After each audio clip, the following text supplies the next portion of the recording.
My wife left divorce papers on the table. I signed calmly, vanished quietly, watched her brunch drama unravel and finally reclaimed my life. Freedom. I found the papers before she even said a word. Neatly stacked on the kitchen table, right between my coffee mug and the half-sliced avocado she knew I hated. That was Rebecca's style, precision with a hint of passive aggression. She walked in, still drying her hands on a dish towel, didn't even look up when she said it. I want a divorce. Not we need to talk. Not I've been unhappy. Just that, like she was canceling a subscription. I took a long sip from my mug, stared at the papers like they were the morning crossword, and said without blinking, "That sounds good, Rebecca." No sarcasm, just warm, soft, like I was agreeing to lunch plans. I didn't even flinch. I think that's when she started to panic, though. She covered it like a pro. She raised an eyebrow, probably expecting the usual, denial, bargaining, maybe a grand speech about soulmates and therapy. Instead, I handed her the pen. Should I sign all the pages, or just the bottom one? That's when she finally looked up. Her lips parted just slightly, confused, disoriented, like someone had hit the brakes in her fantasy. "You're not even going to ask why?" I leaned back in my chair. "Nope." Truth is, I already knew. Not the details yet, but the rhythm was off. For months, I'd felt the hum of something rotten beneath our quiet routines, the perfume that wasn't hers, the credit card charge at the hotel that didn't match her itinerary, the unfamiliar cologne buried deep in the laundry bin behind her yoga pants. Tiny things, easy to miss. But I don't miss things. I collect them. So no, I didn't ask why. I signed page after page with the same steady hand I used to balance our budget. When I was done, I closed the folder and pushed it back to her like I was finished with a menu. She stood there a moment longer, disarmed, then forced a nod. "Well, okay." Then she turned and walked out of the kitchen like she'd won something. She had no idea I'd just let her step into a trap she'd built for herself. And I wasn't going to stop her. Rebecca always needed an audience. That's not bitterness talking, it's just biology at this point. I wasn't surprised when, exactly 3 days after I signed the divorce papers, she staged her little woe-is-me brunch with her inner circle, Amanda, the forever divorced wine snob, Kelly, who couldn't keep a secret if it was tattooed inside her eyelids, and Heather, her oldest friend, and possibly the only one in the room who still remembered what Rebecca looked like before the Botox and filtered Instagram reels. They met at that ridiculous place downtown with the overpriced beet salad and fake rustic furniture. I only knew because Amanda posted the mimosa tower on her story like a crime scene.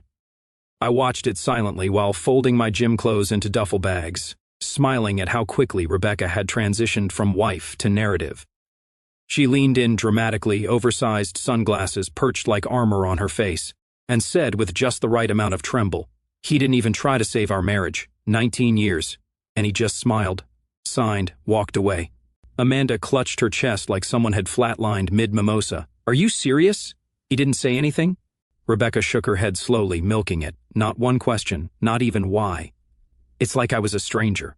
Kelly went full Lifetime movie. That's sociopathic. Like stone cold. Who does that?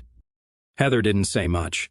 Just stirred her straw through the melting ice in her glass, eyes squinting a little tighter than usual. I'd always suspected Heather had a brain under all that curated neutrality. And from the way she tilted her head when Rebecca kept talking, I could tell she smelled something burning beneath all the theatrics. Because here's the thing Rebecca didn't expect. Sympathy is a currency, and she'd just tried to cash in too early. Divorce is messy, loud, painful. But when the man you left doesn't kick or scream or beg to stay, when he just disappears like fog under sun, people get curious. Whispers start. Maybe it wasn't that simple. Maybe there's more. Meanwhile, I was in the middle of my own quiet exodus. No announcements, no dramatic exits, just cold, deliberate movement. I didn't take everything, just what was mine. Things I bought, things I earned, things with meaning. I left the fake antique mirror she claimed was us. I left the book she never read. The Le Creuset pot we got as a wedding gift and used twice. But I took the handwritten note she once left in my briefcase on our 3rd anniversary, before her eyes started drifting toward other people's reflections. I kept it not out of sentiment, but because it might come in handy later. Rebecca watched the house get emptier each day like she was watching an hourglass she hadn't noticed was flipped. Every time she came home from yoga or her casual networking dinners, another closet would echo. And still no message, no confrontation. No, let's talk. She thought I'd fall apart without her orbiting me. She hadn't realized I'd already broken free of her gravity. By the end of week 2, I was gone. No argument, no grand farewell, no teary voicemail with sad piano music in the background. Just absence, complete and surgical. I changed my number, deleted my social media, rerouted my mail to a private mailbox that didn't even bear my name. The utilities on the house, her house now, were quietly transferred to her account. Even my Spotify stopped syncing to the kitchen speakers. It was like I'd been erased, pixel by pixel, from the digital painting of our marriage. And that's what really got to her. Not the divorce, not even the silence. It was the invisibility. She expected heartbreak, rage, drunk texts at 2 a.m., maybe a dramatic call to one of her friends begging to talk. But what she got was nothing. And that kind of quiet? It's not peace. It's power. I moved into a sleek apartment across the lake. The perch, top floor, minimal furniture. Just how I like it. The kind of place where the doors close with a satisfying hush, where nobody knows your name and nobody cares. The concierge knew better than to give out unit numbers, especially to frantic women in Lululemon leggings claiming I'm his wife. She tried. Oh, I know she tried. She called my office, only to learn I'd gone fully remote and taken a new consulting contract through a different firm. She messaged my old gym buddies, but most of them weren't real friends, just spotters and grunters who knew me as Dan. She even reached out to my mother, which had to be a last resort because Rebecca hated her. My mom told her, and I quote, "Maybe if you'd loved him as much as you love your Pilates instructor, he'd have stayed in touch. That must have stung." Rebecca, in her prime, ran social circles like a chessboard. She always needed to control the narrative, and she had a way of bending perception. Always the victim, always the misunderstood one. But it's hard to steer a story when the other character simply walks out of the plot. She started texting. "Rebecca, hey. Just wondering if we can maybe talk. I feel like this is all happening too fast." Nothing. "Rebecca, can we at least agree on what we're telling people? It's confusing for the kids, for our friends." Still nothing. We didn't have kids, but I guess she thought throwing the word in would sting. Then came the email. Subject line, "Closure." I didn't open it, just archived it. There's a special kind of power in not reacting. It's not revenge, it's discipline. I could imagine her pacing through the house, opening drawers, checking the closet again, wondering if I'd left anything. A note, a post-it, even a pair of socks she could toss dramatically to the floor. But there was nothing, not even my scent. That's when the silence started whispering to her. Because silence has a way of twisting into something louder than screams. It starts to make you question your version of events. It starts to eat at the edges of your memory. And that's exactly where I wanted her. Not angry. Not heartbroken. Unsettled. Heather didn't bring it up right away. She waited. That was her style. Let things simmer. But eventually curiosity got the better of her. Or maybe she just wanted to watch Rebecca squirm. It was during a lazy Saturday lunch. Rebecca was halfway through a kale Caesar and 2 glasses deep into a crisp Chardonnay when Heather casually stirred her straw and said, "So, I think I saw Daniel last week." Rebecca froze, fork paused mid-air. "Where?" Heather shrugged, slow and deliberate. "Canless." Rebecca snorted. "Please, Daniel hates places like that. The man thinks anything with a sommelier is a scam, right?" Heather's eyes narrowed. "That's what I thought too. But it was him. Black button-down, new watch, looked good. Actually, better than I've ever seen him." Rebecca tried to laugh, but it caught awkwardly in her throat. Was he alone? That's when Heather hesitated, and Rebecca felt it. That slight shift in the air. The moment just before you learn something you're not ready to hear. "No," Heather said softly. "He wasn't." Rebecca leaned back too fast, wine sloshing. "Who was she?" "I don't know. Stunning.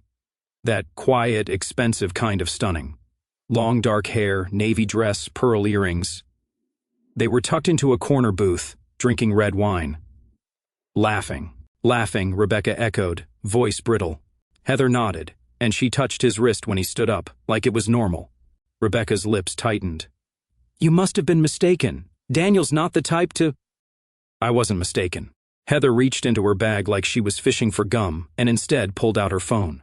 A few taps later, she angled the screen across the table, voice apologetic but firm. "I wasn't going to show you this, but I figured you should see." Rebecca stared at the photo. It wasn't staged.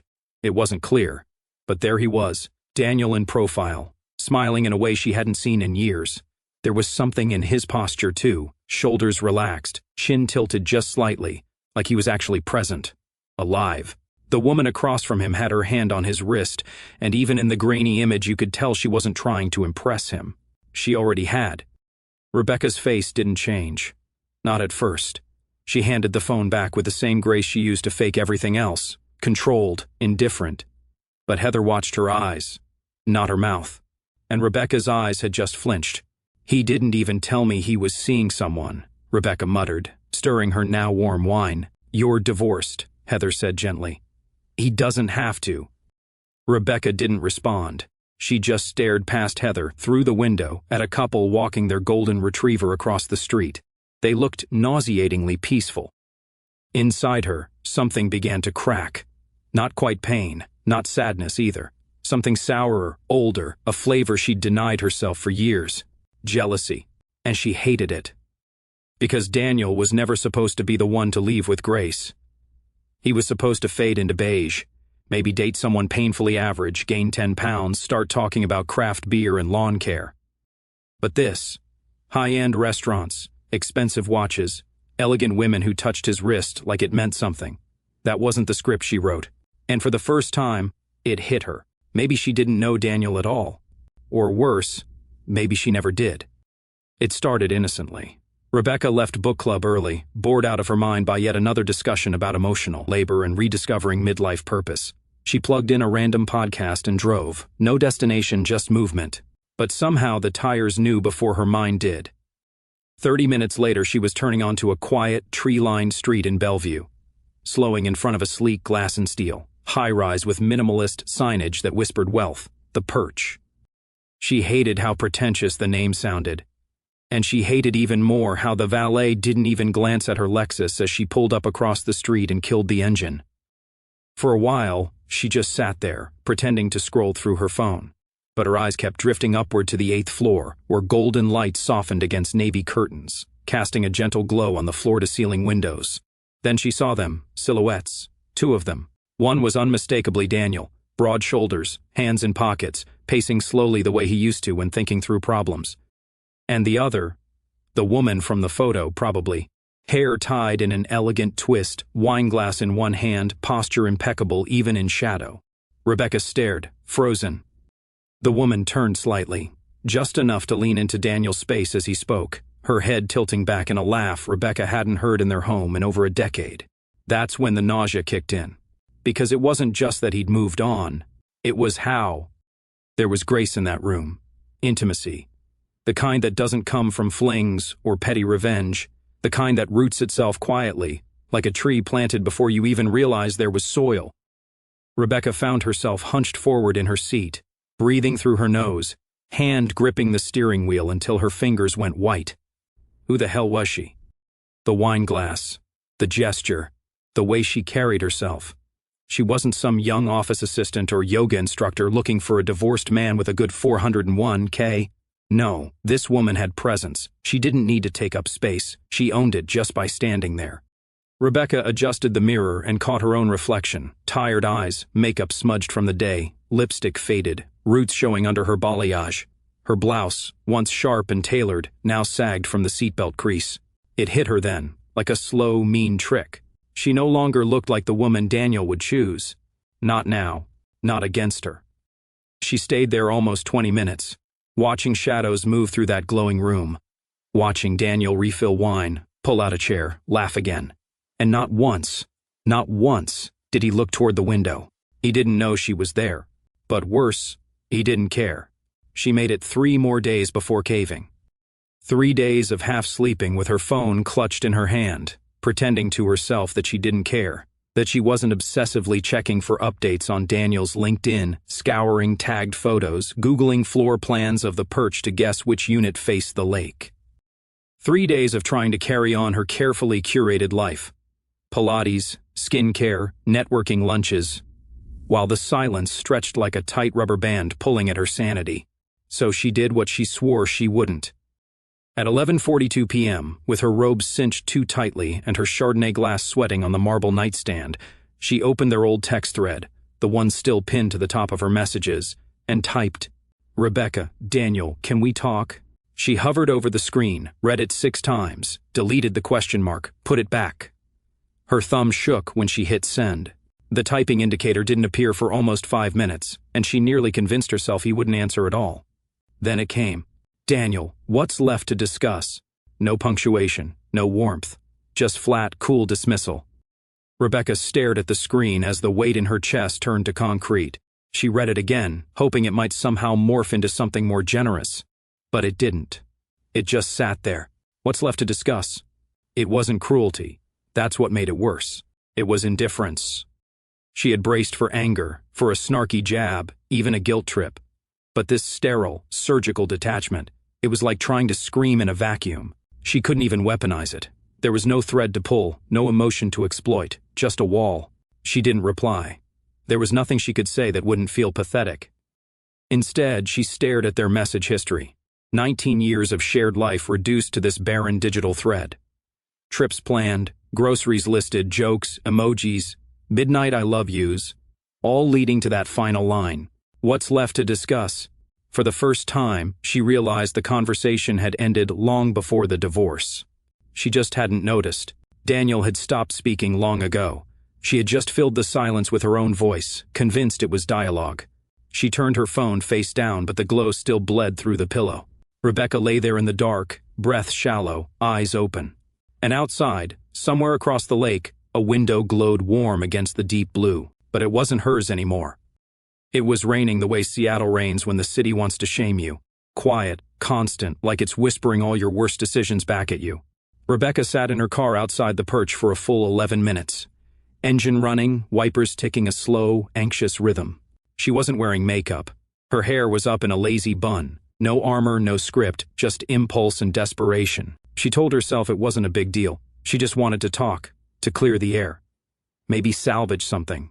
But as she stepped under the awning, soaked and breathless, she realized she hadn't thought past the lobby. The concierge barely looked up. "Name?" "Rebecca Alden," she said, almost daring him to react. "I'm here to see Daniel Alden." The pause was everything. A soft, polite delay, like the air being sucked out of a room. He tapped a few keys. "Mr. Alden didn't note any visitors tonight. I'm his wife." The man glanced up now. His face was unreadable, but she caught a flicker, something in his expression. Not judgment, exactly judgment. Just that faint trace of recognition people get when they realize they're looking at someone who's already lost. "I'll ring up." A long pause followed. The kind that makes your skin crawl. She imagined Daniel standing in his minimalist living room, maybe barefoot, maybe holding a glass of something expensive, seeing her name flash on the screen. She pictured him exhaling slowly, weighing something invisible in his palm. Then, "You can come up. Elevator 3, penthouse level." Her heart slammed into her ribs. The ride up felt longer than it was. The elevator was silent, except for the rain sliding down the glass walls. As Bellevue glittered below her, she caught her reflection, dripping wet, eyes wide, face pale. For a second, she didn't even recognize herself. She stepped out into a hallway that looked more like an art gallery than a residence. Warm wood, soft lights, silence so thick it muffled her thoughts. His door was already cracked open. She pushed it. The scent hit her first, not Daniel's cologne, not his aftershave. Something richer, amber, sandalwood, a faint hint of wine. Music played low in the background, Chet Baker, lazy and perfect. And there he was. Daniel stood near the open kitchen, back turned, pouring a glass of red. He didn't look surprised, didn't move toward her, just glanced over his shoulder and said, "You're wet." She stepped in, unsure if she was even welcome. "It's raining." Daniel handed her a towel, not warm, not cold, just dry.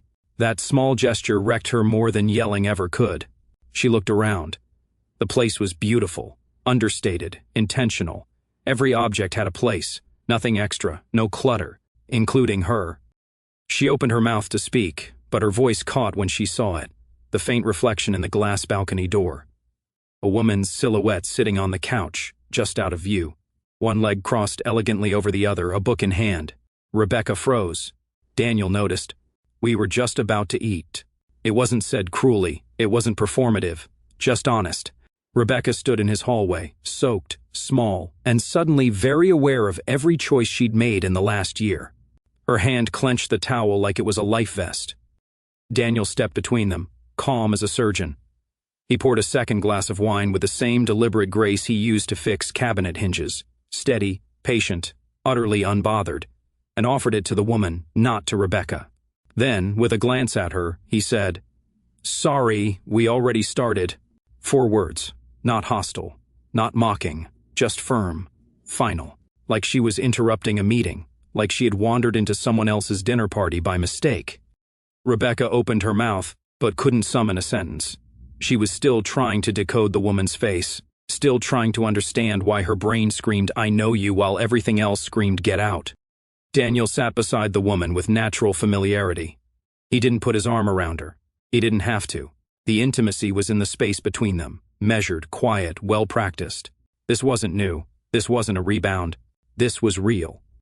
Rebecca suddenly felt her wet clothes clinging to her body like a costume, her hair frizzing at the edges, mascara smudged beneath her eyes. She looked like the past, like a ghost who hadn't realized she was already dead. She turned to Daniel, reaching for anything, even sarcasm. "You don't waste time." He sipped his wine. "You did." The woman raised an eyebrow at that, amused, not cruel, just interested, like she was watching a play with unexpected dialogue. Rebecca's throat burned. I thought maybe we could talk," she said, softer now, aware of how small her voice had become. Daniel set his glass down. "I thought we did. The day you handed me the papers." Humiliation flushed her neck, crawling up behind her ears like fire. There was no yelling, no accusations, just this unbearable poise. He wasn't punishing her. He had already dismissed her. The elegant woman glanced between them, then leaned toward Daniel slightly. "Do you want me to give you 2 a moment?" Rebecca caught it then, that voice. Something clicked. College. A dorm party. A shared major. A stupid, petty betrayal that Rebecca had written off as nothing.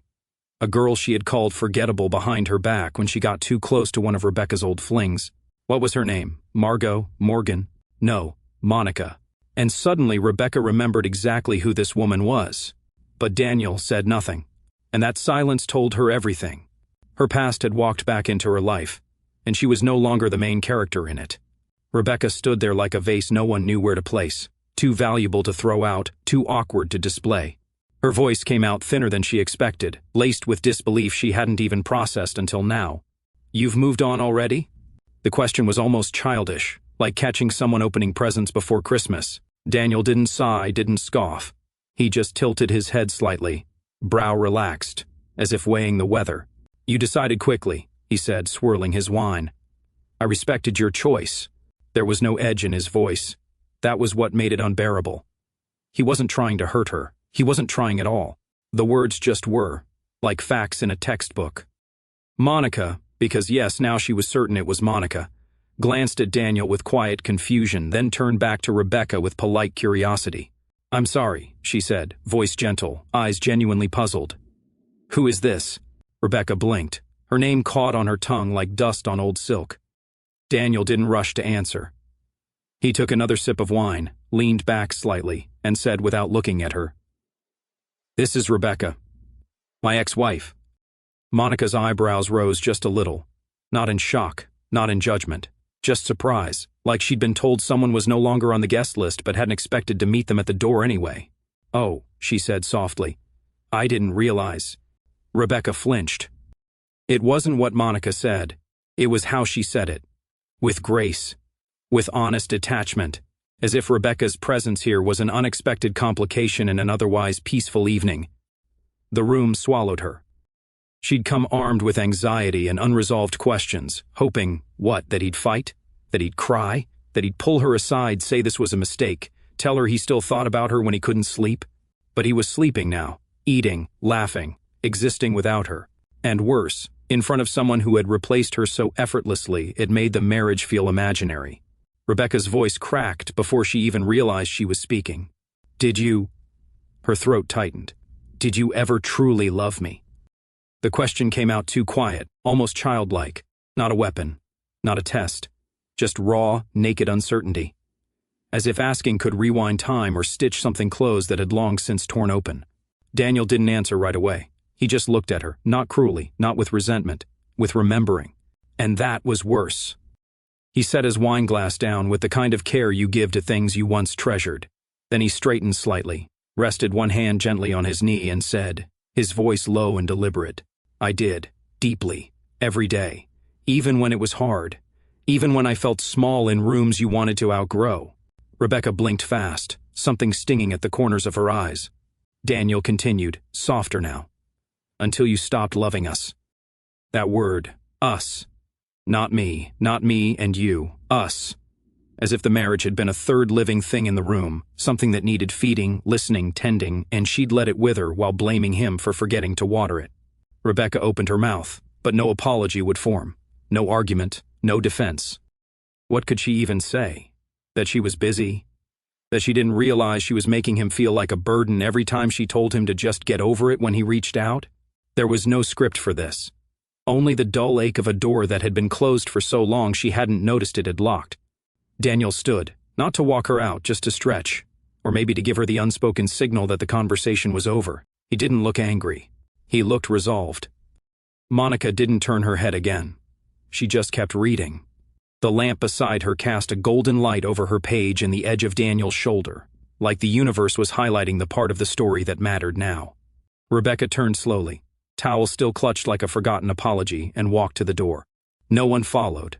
No one stopped her. Daniel's words echoed behind her, not his bitterness, not his accusation.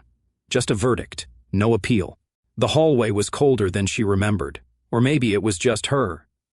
She stepped out without looking back, heels numb inside wet shoes she now regretted choosing. Her fingers lingered on the edge of the door for a second, just a second, like maybe the wood would soften. Maybe the moment would stretch open and let her back in. It didn't. The door closed behind her with the softest click she'd ever heard. No slam, no bang, just finality. No footsteps followed. No voice called her name. No last-minute confession to chase after. Only the whir of the elevator and the muffled sound of a jazz trumpet dissolving into the walls. She pressed the elevator button, heart thudding in that sick, uneven way that happens when your body hasn't caught up to what your mind already knows. It's done. She didn't cry, not because she didn't want to, but because there was no room left for it. Grief belonged to something that might return. What she felt now was something colder. Finally. The house felt louder now, not from noise but from absence. The echo of Daniel's steady footsteps no longer pacing down the hall. The silence where his cough used to drift from the other room when he was reading late. The emptiness beside her in bed was no longer metaphor.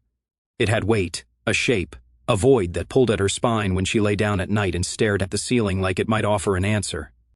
Rebecca scrolled endlessly, mindlessly. The blue light from her phone painted her face a tired shade of ghost.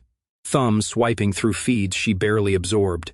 Influencers, sponsored ads, acquaintances with birthday cakes and puppies. Her hand moved by instinct now. Her brain was somewhere else, stuck, rewinding, haunted by phrases she couldn't unhear. You decided quickly.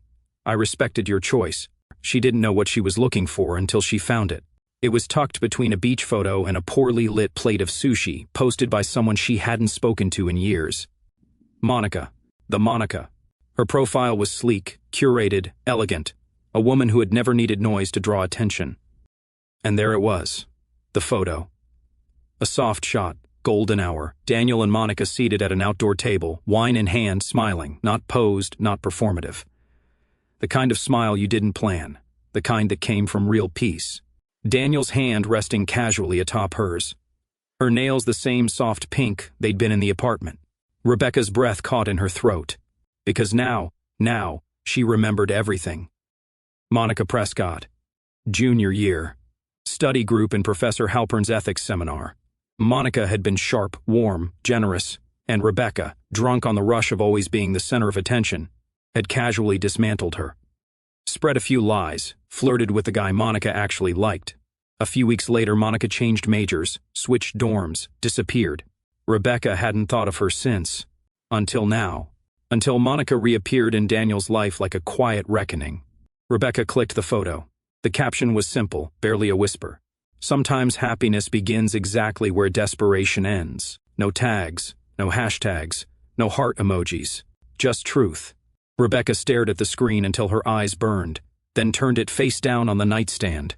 She didn't cry, not because she wasn't broken, but because even her sorrow felt too late now. Grief belonged to something that might return. What she felt now was something colder. Finally, the house creaked around her like it was remembering him.